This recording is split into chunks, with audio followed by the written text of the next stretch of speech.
జై గురుదేవ్. ఓం శ్రీ సాయిరామ్. ప్రేమాత్మ స్వరూపులారా, ఈరోజు గురు సందేశ కార్యక్రమంలో ఒక కీలకమైన ఘట్టాన్ని గురించి మీరు తెలుసుకోబోతున్నారు. అదేమిటంటే, ఆధ్యాత్మికత కూడా బంధమేనా, ఆధ్యాత్మిక మార్గం కూడా మాయేనా, ఒక వ్యక్తిలో పరిపూర్ణత్వం చేకూరటానికి, జీవిత పరమార్థం నెరవేరటానికి ఆధ్యాత్మిక మార్గాన్ని కూడా వదిలివేయాలా? కొంచెం ఆశ్చర్యంగా ఉంది కదా. ఎందుకంటే ప్రతి విషయాన్ని శాస్త్రయుక్తంగా తెలుసుకోగలగాలి. పట్టుకుంటే బంధం, వదిలివేస్తే మోక్షం అన్నారు. కాబట్టి ఆధ్యాత్మిక మార్గం కూడా ఒక బంధం అవుతుంది. దానిని వదిలివేస్తేనే శూన్యస్థితిని అందుకోగలుగుతాం. నేను ఆధ్యాత్మిక మార్గంలో ప్రవేశించి దాదాపుగా 3 దశాబ్దాలు అవుతుంది. 3 దశాబ్దాలు 30 సంవత్సరాలు అవుతుంది. ప్రారంభంలో కేవలం రుగ్మతల నివారణ కోసం, ఆరోగ్యాన్ని పొందటం కోసం ప్రవేశించాను. ఆ తదుపరి ఆధ్యాత్మిక ప్రచారం గావిస్తూ, ప్రవచనాలు రికార్డు చేస్తూ, పుస్తకాలు ప్రచురిస్తూ, గురూజీలను తయారు చేస్తూ, గురుకుల శిక్షణలను నిర్వహిస్తూ, సమగ్ర విశ్వశక్తి యోగ చికిత్సను ప్రవేశపెడుతూ ఒక పటిష్టమైనటువంటి పునాది వేయటం కోసం నేను ప్రయత్నం చేశాను. దీనికి ముఖ్య కారణం ఏంటంటే, నన్ను నేను శుద్ధి చేసుకోవటం కాకుండా సమాజానికి నా వంతు విశిష్టమైన ఆధ్యాత్మిక సేవలు అందించాలనే భావంతో ఆ విధంగా నా దృక్పథాన్ని కొనసాగిస్తూ వచ్చాను. అయితే సమస్యలు పెరుగుతూ ఉన్నాయి, ఇబ్బందులు కలుగుతూ ఉన్నాయి. నా దృక్పథం నెరవేరుతుందో లేదో అనే అనుమానం కలుగుతూ వచ్చింది. దానికి మూల కారణం, నేను అందించే విధానం అన్ని విధాలా ఉన్నతంగా ఉన్నప్పటికీ నేను పరిణతి చెందలేకపోతున్నాను. కార్యక్రమాల ఒత్తిడి కావచ్చు, విశ్రాంతి లేకపోవటం, ఆహారం సరిగా లేకపోవటం, సాధన సరిగా లేకపోవటం, సమాజానికి నా వంతు ఏదో చేయాలనేటటువంటి తపన, గురూజీలతో వచ్చే సమస్యలు, ఆర్గనైజేషన్ పరంగా వచ్చే సమస్యలు, వీటన్నిటి వల్ల మనసు కలత చెందుతూ నేను తిరోగమనం వైపుకు మళ్ళుతున్న తరుణంలో స్వామితో పరోక్షంగా నాకు పరిచయం ఏర్పడింది. పరోక్షంగా, ప్రత్యక్షంగా కాదు. ఆ తర్వాత అతి కొద్దిగా ప్రత్యక్ష పరిచయం కూడా కలిగింది. స్వామి ద్వారా నాకు తెలిసినటువంటి ఒక విషయం ఏంటంటే, సమాజాన్ని మార్చడం కాదు, ముందు నీ అంతరంగ స్థితిని మార్చుకోమన్నారు. నా గురించి నువ్వు తెలుసుకోవాలి అనుకుంటే ముందు నీ గురించి నువ్వు తెలుసుకోమన్నారు. ఇదంతా కొనసాగుతూ వచ్చినప్పుడు ఒక దశకి వెళ్ళిన తర్వాత, నువ్వు పూర్ణ పురుషుడిగా ఎదిగేంత వరకు నాతో ఉన్నటువంటి భౌతిక సంబంధాన్ని పూర్తిగా వదులుకో, పూర్ణ పురుషుడిగా ఎదిగితేనే నిన్ను నేను స్వీకరిస్తానని చెప్పి స్వామి హెచ్చరించడం జరిగింది. అక్కడి నుంచి నాలో రియలైజేషన్ మొదలైంది. ఆ తర్వాత సత్యదర్శనం ఆత్మస్థితి కోర్సును రూపొందించడం, జీవన వేదం సిస్టమేటిక్గా క్రమ పద్ధతిలో దాన్ని రూపకల్పన చేయటం, అవి ఇంకా పూర్తిగా లేదనుకోండి. అలా ఆధ్యాత్మిక ప్రస్థానాన్ని కొనసాగిస్తున్న తరుణంలో ఎవరి సహాయం లేకుండానే నా శారీరక స్థితిలో మార్పు రావడం నేను ప్రత్యక్షంగా గమనించాను. ఇక్కడ ఒక విషయం ఏంటంటే, ఒక వ్యక్తి జబ్బులతో బాధపడుతున్నప్పుడు శారీరక స్థితి సరిగా లేదని మనం ప్రత్యక్షంగా తెలుసుకోవాలి. జబ్బులు తొలగిపోయినాయి అనుకోండి, అతని శారీరక స్థితిలో మార్పు వచ్చినట్లుగా రుజువైనట్లే కదా. శారీరక స్థితిలో మార్పు రావడానికి మూల కారణం ఏంటి? మనసే కదా. కాబట్టి మానసికంగా మార్పు వచ్చింది కాబట్టి శరీరంలో మార్పు వచ్చింది. ఇంకొక విషయం ఏంటంటే, నేను ఆధ్యాత్మిక మార్గంలో ఉండి సమాజాన్ని ప్రపంచాన్ని పరిశీలిస్తున్నప్పుడు నాలో సామాజిక బాధ్యత, హృదయ స్పందన ఎక్కువగా ఉంది. ఆటుపోట్లు, ఎదురు దెబ్బలు, అపజయాలు, బాధలు, ఇబ్బందులు కలుగుతూ ఉన్నప్పుడు కొంతకాలం కలత చెందాను. కానీ అవే ఆధ్యాత్మిక పురోభివృద్ధికి సోపానాలని తర్వాత తెలుసుకున్నాను నేను. అయితే ఆధ్యాత్మిక ప్రచారంలో నేను విజయవంతం అవుతానా కానా అనే దాని గురించి కొంత విశ్లేషణ చేశాను. మరొకసారి చెప్తున్నాను, ఆధ్యాత్మిక చరిత్రలో ఇంతవరకు ఒక వ్యక్తిని మరొక వ్యక్తి మార్చలేదు, కేవలం ప్రభావితం చేయగలిగాడు. ఒక వ్యక్తి మరొక వ్యక్తిని మార్చలేదు, ప్రభావితం చేయగలిగాడు. ఎందువలన? ప్రతి వ్యక్తికి ఒక నిర్దిష్టమైనటువంటి మూల ప్రమాణం ఉంటుంది, బేసిక్ కాన్స్టిట్యూషన్ ఉంటుంది. ఎవరు ఎంత ప్రయత్నం చేసినా ఆ వ్యక్తి యొక్క ఉపరితలాన్ని మార్చగలడు కానీ మూల నిర్మాణాన్ని మార్చలేడు. అందుకే ఆధ్యాత్మిక చరిత్రలో చాలామంది మహానుభావులు వస్తున్నారు, పోతున్నారు, కానీ వాళ్ళకి సరైనటువంటి వారసుడు దొరకటలే. అందుకే అది పాలపొంగులకు వస్తుంది, మళ్ళా చప్పబడిపోతుంది.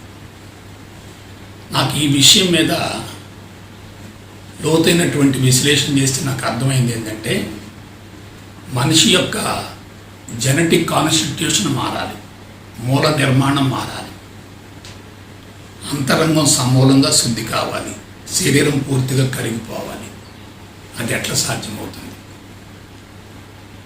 అది వేదాల యొక్క సారాన్ని అవగాహన చేసుకొని, ఉపనిషత్తుల సారాన్ని శాస్త్రయుక్తంగా విశ్లేషించుకొని అనుభవం పొందగలిగితే అది సాధ్యమవుతుంది.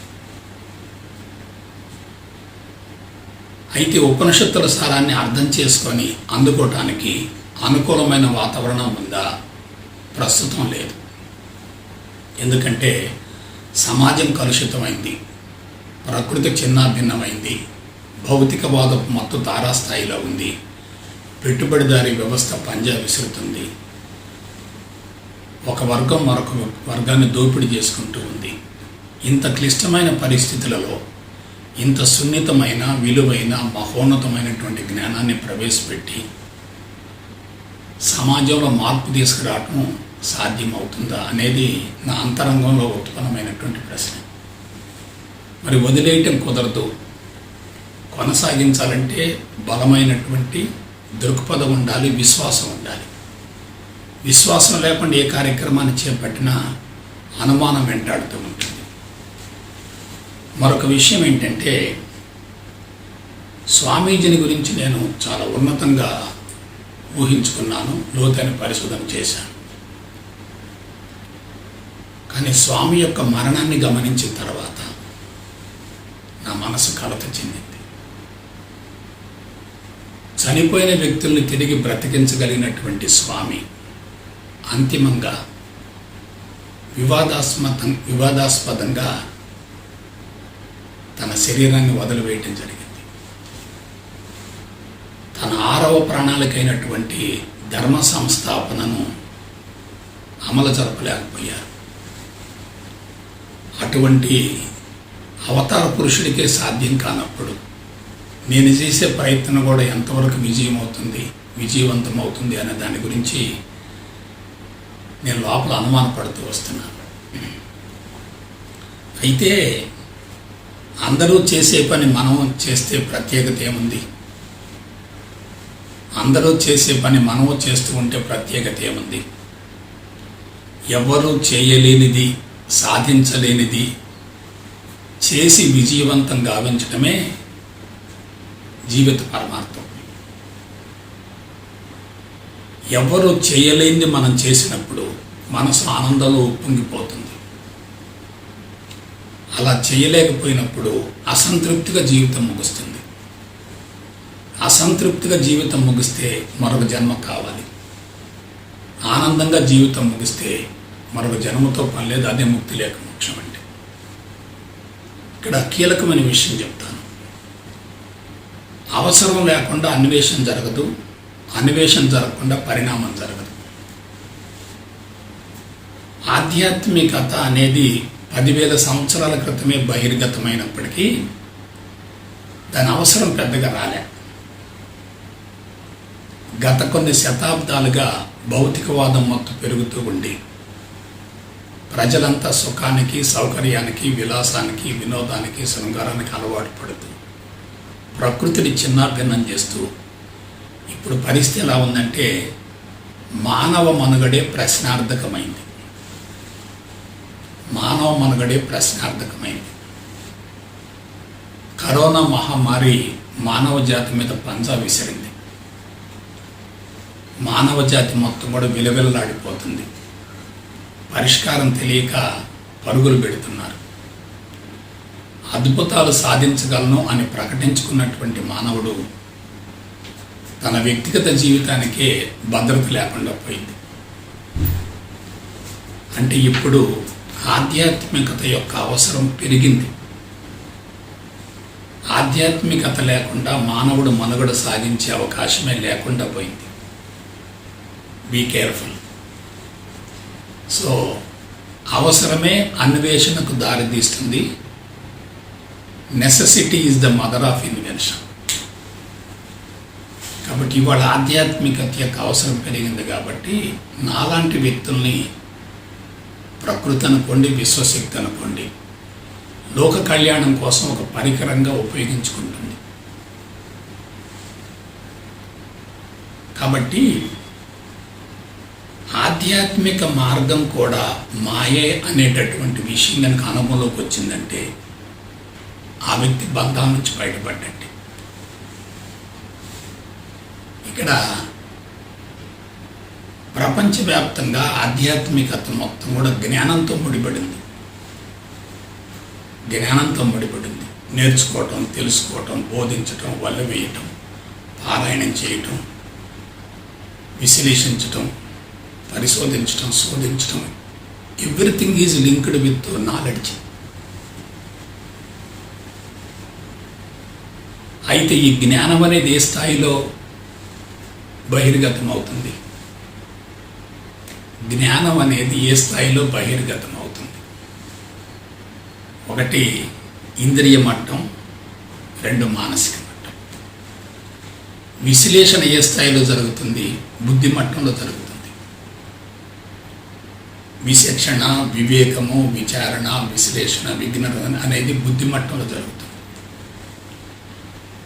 జ్ఞానం తెలుసుకోవటం అనేది మానసిక మట్టంలో జరుగుతుంది. జ్ఞాన సముపార్జన అనేది ఇంద్రియ మట్టంలో జరుగుతుంది. దాని గురించినటువంటి విశ్లేషణ అనేది బుద్ధి మట్టంలో జరుగుతుంది. ఇప్పుడు చెప్పండి, ఆధ్యాత్మికతను గురించి తెలుసుకోవటానికి జ్ఞానం చాలా అవసరం. ఆధ్యాత్మికతను గురించి తెలుసుకోవటానికి జ్ఞానం చాలా అవసరం. అటువంటి ఆధ్యాత్మికతలో పరిణతి చెందటానికి జ్ఞానమే ప్రమాదం, జ్ఞానమే అవరోధం. కాబట్టి ఆధ్యాత్మిక మార్గాన్ని గురించి తెలుసుకోవటానికి జ్ఞానమే ప్రాణమైనప్పటికీ అటువంటి ఆధ్యాత్మిక మార్గంలో పరిణతి చెందటానికి ఈ జ్ఞానమే అవరోధం అవుతుంది. ఇంగ్లీష్లో ఒక మాట చెప్తాను. Information is the main obstruction for transformation. పుస్తక పరిజ్ఞానం మొత్తం కూడా బుద్ధి మట్టానికి సంబంధించింది. పుస్తక పరిజ్ఞానం మొత్తం బుద్ధి మట్టానికి సంబంధించింది. గ్రంథాలయాల్లో ఉన్నటువంటి సమాచారం మొత్తం కూడా మానవ మేధస్సు నుంచి సృష్టించబడింది. మనసు బలహీనంగా ఉంటే ఏమవుతుంది? ఆత్మకు దూరం అవుతాం. మనసు కరిగిపోతుంటే ఏమవుతుంది? ఆత్మకు చేరువవుతాం. అయితే మనం తెలుసుకునే జ్ఞానం ఎలా ఉండాలి? మనం తెలుసుకునే జ్ఞానం ఎలా ఉండాలి మిత్రులారా? సైన్సు సాంకేతిక పరిజ్ఞానం కానీ, కనిపించే స్థూల జగత్తుకు సంబంధించినటువంటి సమాచారం కానీ, ఇదంతా కూడా బంధాలను పెంచుతుంది. స్థూల జగత్తుకు సంబంధించిన సమాచారం మొత్తాన్ని మిథ్యా జ్ఞానం అంటారు. మిథ్య అంటే మాయ. సైన్సు సాంకేతిక పరిజ్ఞానానికి సంబంధించినటువంటి సమాచారం మొత్తం ఏమవుతుందంటే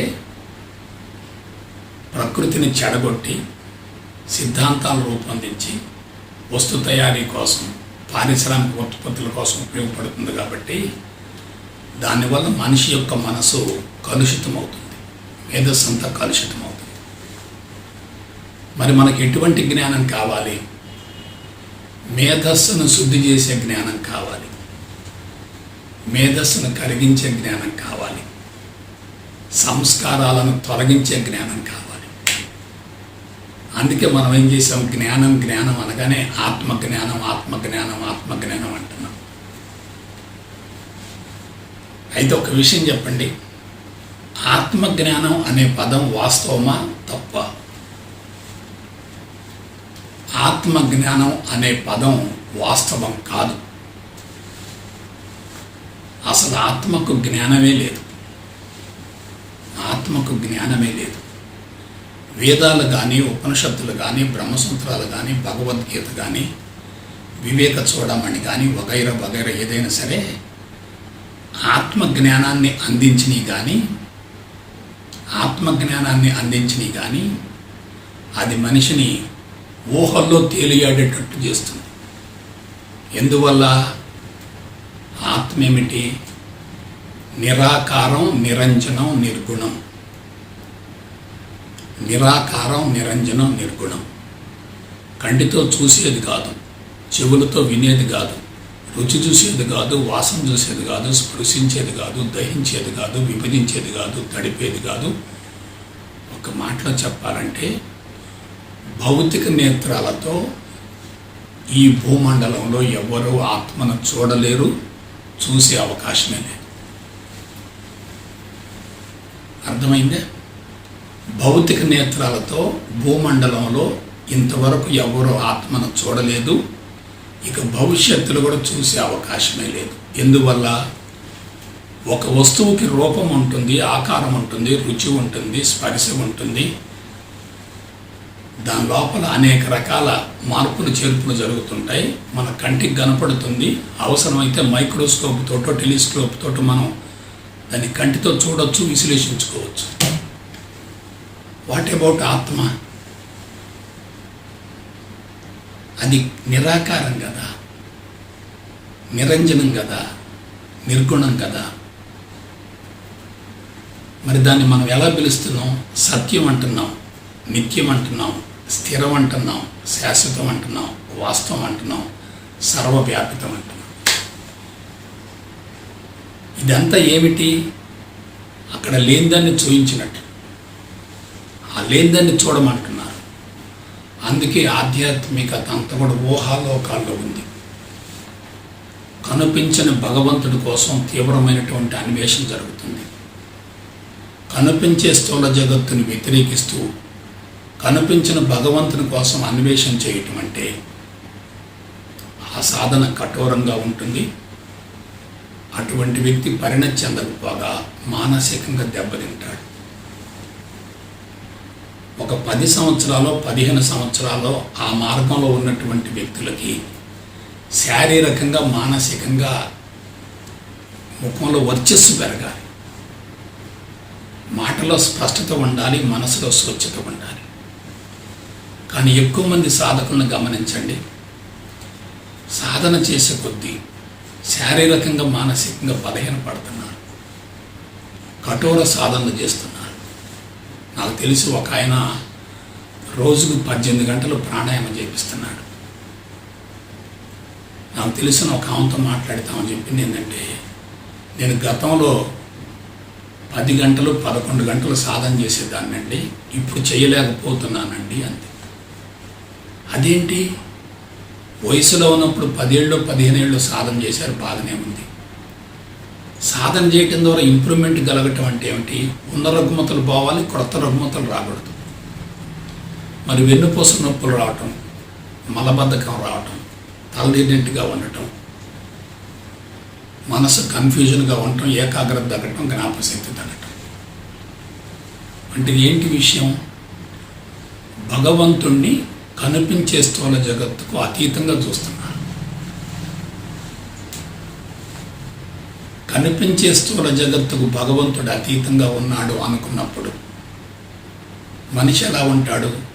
స్థూల జగత్తును వ్యతిరేకిస్తుంటాడు, భగవంతుడి కోసం అన్వేషణ చేస్తుంటాడు. వ్యతిరేకించేది లోతుగా బలపడుతూ ఉంటుంది, అన్వేషించేది అందదు.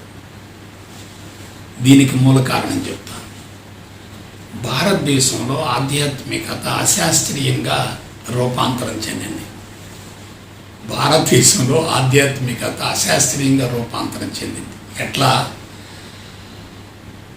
వేద విజ్ఞానం మొత్తం కూడా అద్భుతంగా రూపకల్పన గావించబడ్డప్పటికీ క్రీస్తుకు పూర్వం 3000 సంవత్సరాల నాడు వేదవ్యాస మహర్షి చేసినటువంటి కొన్ని ప్రయోగాల వల్ల, పరిశోధనల వల్ల, కృషి వల్ల ఈ ఆధ్యాత్మిక విధానం డైవర్ట్ అయింది.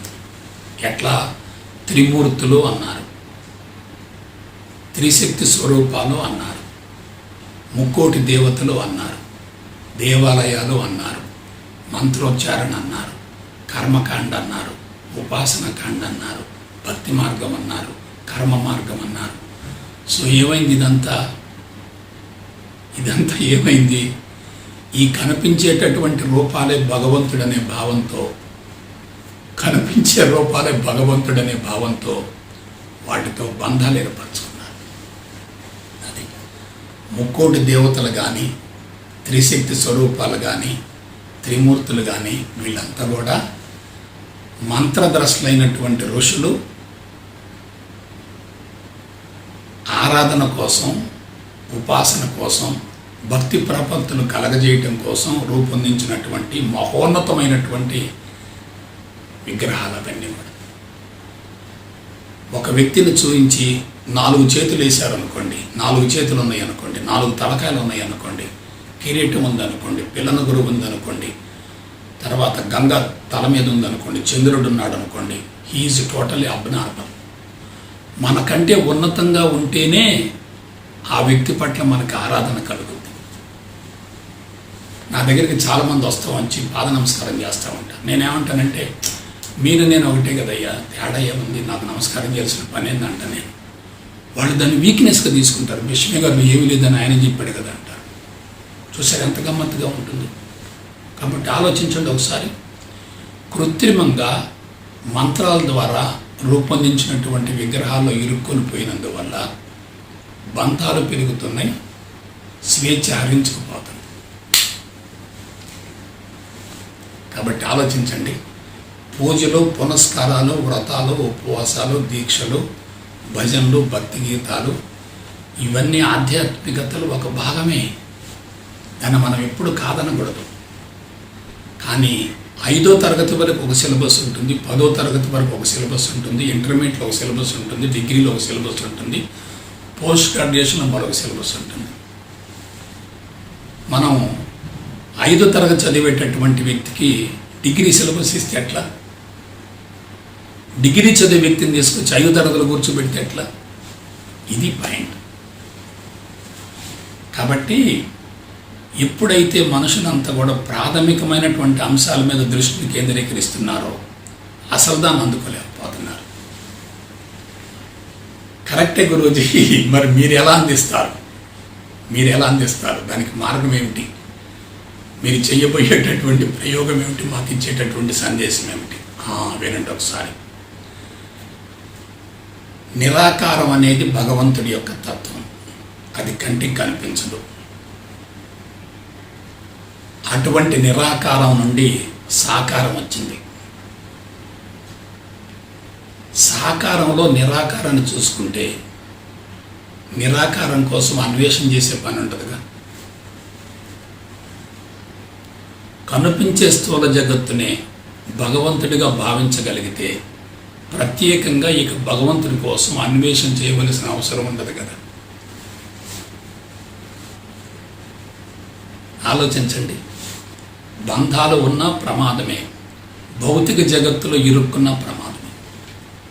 ఇప్పుడు ఆధ్యాత్మిక మార్గం మొత్తాన్ని మీరు ఒకసారి గమనించండి. బంధాలు పెరుగుతున్నాయి, భౌతిక జగత్తులు ఇరుక్కుపోతున్నారు, స్వేచ్ఛను పొందలేకపోతున్నారు, కఠోర సాధన చేస్తున్నారు. ఎక్కువ మంది ఏమంటారు, ఇక్కడ శూన్యస్థితి రావాలంటారు, కంప్లీట్గా ఆలోచన మొత్తం ఆగిపోవాలంటారు. చచ్చిపోతే ఆలోచనలు ఆగిపోతాయి, గాఢ నిద్రలో ఉంటే ఆలోచనలు ఆగిపోతాయి, కోమాలో ఉంటే ఆలోచనలు ఆగిపోతాయి. కానీ నిరంతరం ఆలోచనలు కొనసాగుతూనే ఉంటాయి. కానీ ఆలోచనలు ఆగిపోతే నేను శూన్యస్థితి అనేటటువంటి భావన ఎప్పుడైతే ఉంటుందో ఆలోచనలతో మనం యుద్ధం చేస్తూ ఉంటాం, వాటిని తొలగించే ప్రయత్నం చేస్తాం, వ్యతిరేకించే ప్రయత్నం చేస్తాం.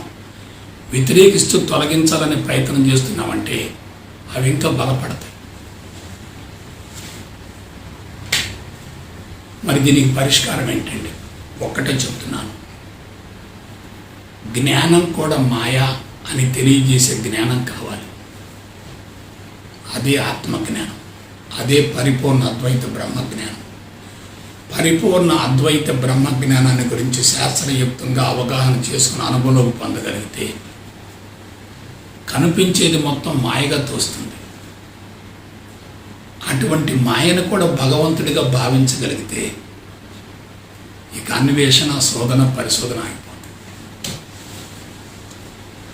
This is the secret of spirituality. కాబట్టి జ్ఞానం మాయ అని అనుకున్నాం అనుకోండి, జ్ఞానాన్ని అందించే గురువు ఏమిటి? మాయ. గురువు చూపించే భగవంతుడు ఏమిటి? మాయ. ప్రపంచంలో నడుస్తున్నటువంటి ఆధ్యాత్మిక మార్గం ఏమిటి? అది కూడా మాయ, అది కూడా బంధమే. కాబట్టి ఆధ్యాత్మిక మార్గం బంధము అనే భావం నుంచి బయటపడాలంటే ఆ మార్గాన్ని జ్ఞానపరంగా విశ్లేషించుకొని జ్ఞానం కూడా మాయా అనేటటువంటి విషయాన్ని అనుభవంలోకి పొందగలగాలి. కేవలం తెలుసుకోవటానికి కొద్ది గంటలు సరిపోతుంది, కానీ అనుభవంలోకి పొందటానికి కొన్ని దశాబ్దాలు అవసరం అవుతుంది. ఎందుకంటే మన అంతరంగంలో సంస్కారాలు బలంగా పేరుకొని పోయి ఉన్నాయి. అటువంటి సంస్కారాలు మొత్తం కూడా సమూలంగా కరిగిపోవాలంటే మనం శాస్త్రీయపరమైన విధానం తెలుసుకోవాలి. భౌతికవాదం మాయా అంటున్నప్పుడు, బంధం అంటున్నప్పుడు ఆధ్యాత్మికత కూడా మాయే కదా, ఆధ్యాత్మికత కూడా బంధమే కదా. గురువుతో దశాబ్దాల తరబడి కలిసి ఉన్నా కానీ మార్పు రావటం లేదంటే గురువును భౌతికంగా చూస్తున్నారు, అంతరంగాన్ని స్పృశించటం లేదు. ఎలా ఉన్నాడు, గతంలో ఎలా ఉన్నాడు, ఎలా ఉన్నాడు, ఇప్పుడు ఎలా ఉన్నాడు అని చెప్పి ఇవి ఫిజికల్గా చూస్తున్నారు. అది అశాస్త్రీయత. గురువు యొక్క అంతరంగాన్ని మన అంతరంగంతో అనుసంధానం గావించాలి. గురువుతో భౌతిక సంబంధం ఎప్పుడు కోరుకోకూడదు, భావ సంబంధం కోరుకోవాలి. గురువు యొక్క అంతరంగాన్ని స్పృశించాలి. కాబట్టి ఆధ్యాత్మికత కూడా మాయ అని తెలుసుకొని ఆ మార్గంలో జీవిస్తూ ఉంటే జీవితం మధురాతి మధురంగా ఉంటుంది, ఆనందమైపోతుంది. నా జీవిత సంకల్పం ఒక్కటే, అటువంటి వ్యక్తుల ద్వారా భవిష్యత్తులో ఆధ్యాత్మిక ప్రచారం జరగాలి. అది నేను బోధిస్తున్నాను అనే భావంతో గురువులు వెళితే వాళ్ళకి అహంకారం ఉంటుంది. నేను చెప్పేది మొత్తం మాయా అనే భావంతో కనుక వాళ్ళు గురుపేట మీద కూర్చుంటే తనకు అనుభవం ఉంది కాబట్టి అనుభవసారం ద్వారా వచ్చినటువంటి సాధకుల్లో మార్పు వస్తుంది. కాబట్టి భవిష్యత్తులో అవధూతలే ఆధ్యాత్మిక ప్రచారంలో నిమగ్నం కావాలి. అవధూతలు అనగానే బట్టలు లేని వాళ్ళు అనుకోపాకండి.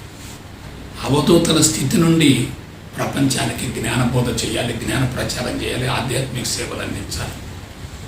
కాబట్టి ఇటువంటి కీ కాన్సెప్ట్తో ముందుకు వస్తున్నటువంటి ఈ గురు సందేశాలను మీరు జాగ్రత్తగా విశ్లేషించుకోండి. Don't believe anything blindly however great he may be, unless and until you experience your own self, then only it becomes truth. కాబట్టి విశ్లేషించుకోండి. మీకు సత్యమైతేనే దాన్ని ఆచరించండి. ఆచరిస్తూ ఉంటే సత్యం బోధపడుతూ ఉంటుంది. గురుడిగా నమ్మినా, గురుడిగా అనుసరించినా ఒక దశకు పోయిన తర్వాత గురుడిగా వ్యతిరేకించవలసిన రోజులు వస్తాయి. కాబట్టి ఆధ్యాత్మికత అనే బంధాన్ని కూడా వదులుకొని